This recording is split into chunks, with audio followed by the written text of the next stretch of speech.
Gusto mga bro, meron tayong gagawin ngayon na power LED Aerolites 36 bulb 3 watts.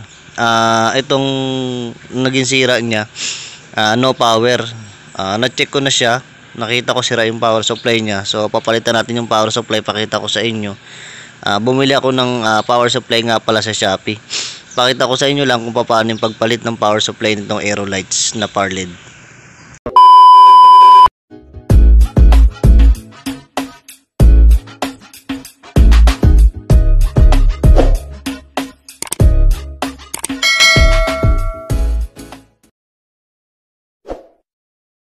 Ito na mga bro yung power supply ng power LED natin. Bali ang ano nito, ang supply nito 24 volts. Bali ang naging sira niya, yun nga, wala na siyang power. So ito yung papalitan natin. Ito papakita ko nga pala. Ayan. Bali ito yung buksan ko muna siya. Ito yung power supply niya. Yan. Ang price nito para 130 lang price nito. Shopee. Ito siya. Yun oh. Yan ang ganda niya. Yan siya. Nakalagay switching power supply model. Ang model S-120-24. So ito siya. AC. Yan, AC niya 100. Yan.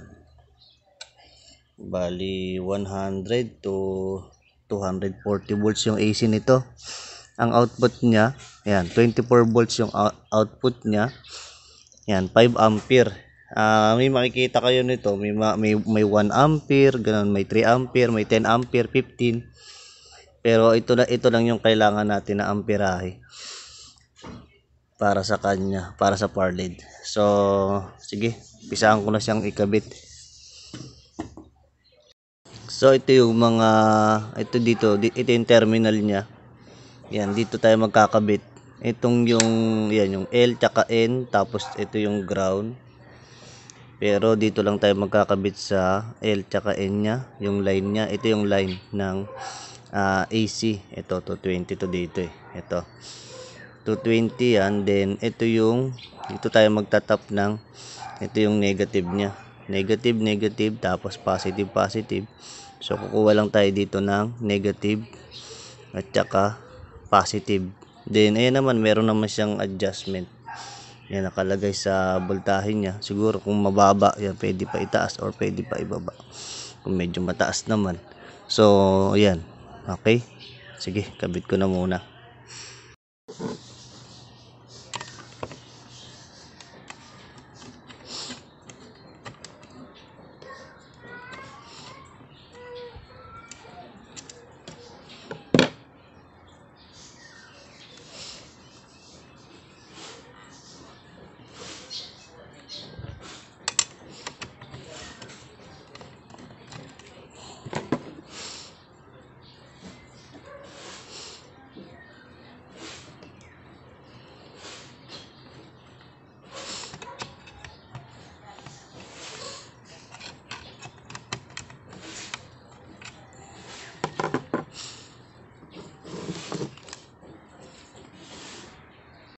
So ito na mga bro, yan, nailagay ko na tong bago natin na power supply. Then ito yung pinaka board nya, yung board nitong itong power LED na to. So dito kasi dito nakasalpak, ito naka-in yung mga lights nya. Ito yung mga ilaw. Ito yung mga ilaw nya. Yan. Yung RGB nga pala to, red, green tsaka blue yung ilaw nito. So eto siya, then napan ko lang ng pwesto siya. Ano ko lang naman to, ito papatong ko lang naman to. Yan, may butas yan dyan.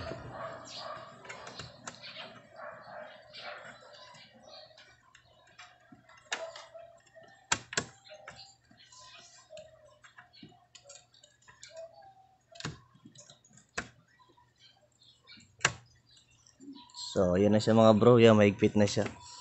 Yan. Bali, itong blower nito, itong blower na to, bali 220 na pala to. So, yung 220 nito, yan, dito nyo sasalpak. Dito. Ito kasi yung 220 niya. Yan, pati to. Ito yung mga 220 nito. So, magkakasama lang siya. Then, sasalpak nyo lang. Yan, ito yung mga 220 niya. Yan. Dito nyo lang ikakabit yung 220.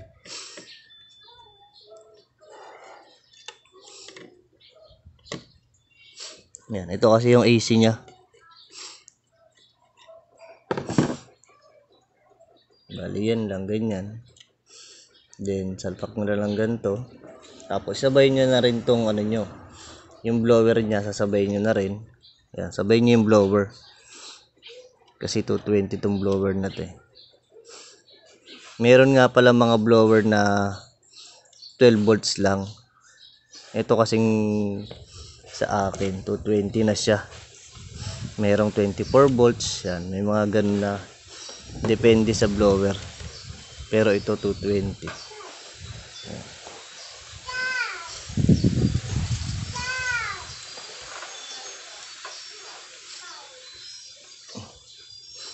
Kailangan higpitan nyo kasi baka mahugot. Problema pag nahugot siya, kailangan di siya mahugot.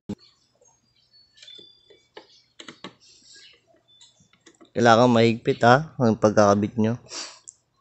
Kasi 220 siya. So hindi siya pwedeng matanggal-tanggal. Hindi pwedeng maluwag. Yan. Baka magka-problema kasi pagka natanggal. Yan. So ito mahigpit na siya. Yan. Then, ang next nyo nga hanapin dito, ito yung 24 volts nya. Yan, makikita nyo naman eh. Ito yung negative, negative to positive, positive. So, meron naman siyang, ayan, may kulay naman siya. Yan, salpay. Yan. Yan. So, ganyan lang siya. Tapos ito sa negative. Yan, lagay nyo lang siya sa negative. Yan lang. Ganyan lang siya mga bro. So, yun na siya. Ito na siya. Then, ito na. Ayan, sasalpak nyo na yung 24 volts. Yan, kung mapapansin nyo, ito. Pakita ko sa inyo yung 24 volts. Yan. Hindi masyado nag-blurred siya eh. Yan. Basta ito yung negative nya, ito yung positive, ito yung negative, ito yung positive. Ganun lang, hindi kasi makita eh. Tsaka sobrang hangin ngayon.